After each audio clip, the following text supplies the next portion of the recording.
नमस्कार. सरळ आणि सोपी भगवद्गीता या सिरीजच्या 53व्या भागात आपल्या सर्वांचं स्वागत. अक्षर ब्रह्मयोग म्हणजेच गीतेतला 8वा अध्याय हा आपण समजून घ्यायचा प्रयत्न करत आहोत. मृत्यू हा आपल्या आयुष्याचा तेवढाच मोठा भाग आहे जितका जन्म घेणे आहे. मृत्यू झाल्यास आपले काय होते आणि ह्याच मृत्यूविषयी असलेली भीती कशी घालवायची, अशा काही प्रश्नांची उत्तरे शोधूया आजच्या या भागात. अर्जुन उवाच किंतद् ब्रह्म किमध्यात्मं किं कर्म पुरुषोत्तम अधिभूतै च किं प्रोक्तम अधिदैवं किमुच्यते अधियज्ञः कथैकोत्र देहेऽस्मिन् मधुसूदन प्रयाणकाले च कथै ज्ञेयोऽसि नियतात्मभिः. या 2 श्लोकातून अर्जुनाने श्रीकृष्णांना एकूण 7 प्रश्न विचारले आहेत. या प्रश्नांविषयी बोलूया या भागात. मागच्या भागात आपण भगवद्गीतेतील 8व्या अध्यायात म्हणजेच अक्षर ब्रह्मयोग यात काय शिकणार आहोत याचा अंदाज घेतला. आपल्या आत्म्याचा मृत्यूनंतरचा प्रवास हा विषय या अध्यायाचा एक मूळ भाग आहे. आज अर्जुनाने अध्यायाच्या सुरुवातीला विचारलेल्या 7 प्रश्नांची उत्तरे काय आहेत हे जाणून घेऊया. अर्जुनाने अध्यायाच्या सुरुवातीला विचारलेले 7 प्रश्न हे अशा प्रकारे होते. ब्रह्म म्हणजे काय? अध्यात्म म्हणजे काय? कर्म म्हणजे काय? अधिभूत कशाला म्हणतात? अधिदैव म्हणजे काय? शरीरात अधियज्ञ कोण आहे आणि तो अधियज्ञ कसा आहे?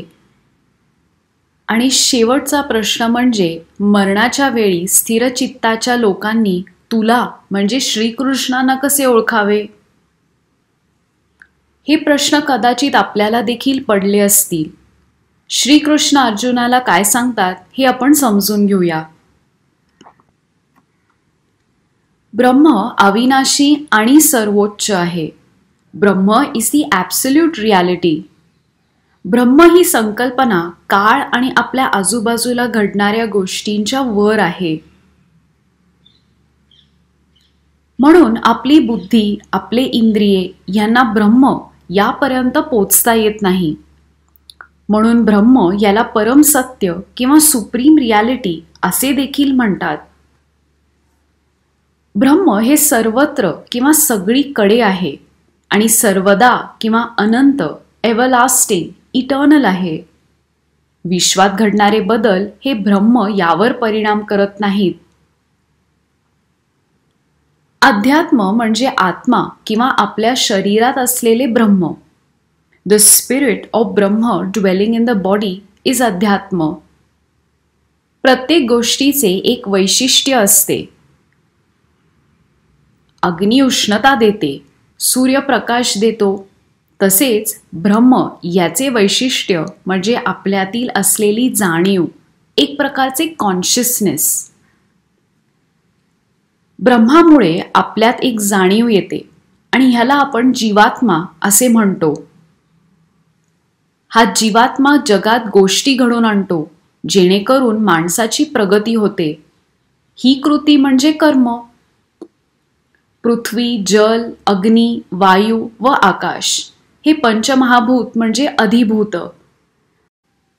जसे ब्रह्माला आपण अक्षर म्हणतो तसे हे पंचमहाभूत क्षर, पेरिशेबल आहेत. अधिदैव म्हणजे दैवी बुद्धिमत्ता किंवा डिवाइन इंटेलेक्ट. अधिदैव म्हणजे प्रतिबिंबित झालेली चेतना, एक रिफ्लेक्टेड कॉन्शियसनेस. आपल्यात एक शक्ती असते जी आपल्या शरीराचे सगळे ऑर्गन्स, अवयव हे सुरू ठेवते.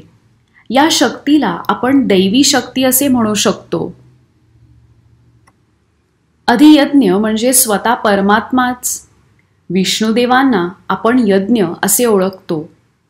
सर्व आत्म्यात विष्णुदेव असतात. यज्ञ म्हणजे त्याग, एक प्रकारचे सॅक्रिफाईस. या त्यागानेच तर आपण परमात्म्याचा भाग होऊ शकतो. आणि अर्जुनाने विचारलेल्या शेवटच्या प्रश्नाचे उत्तर म्हणजे हेच की आपण कुठलीही कृती करताना जर ईश्वराचे, श्रीकृष्णांचे स्मरण केले तर मृत्यूच्या वेळी सुद्धा आपण ईश्वराला प्राप्त करू शकतो.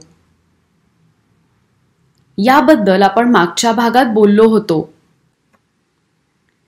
ज्या व्यक्तीला हे समजले ती व्यक्ती जन्ममृत्यूच्या कालचक्रातून आपली सुटका करू शकेल. थोडक्यात सांगायचे झाले तर कुठलेही कर्तव्य पार पाडत असताना आपण हे कर्तव्य परमात्म्यासाठी करत आहोत असा विचार केल्यास आपण मोक्षाच्या जवळ पोचू.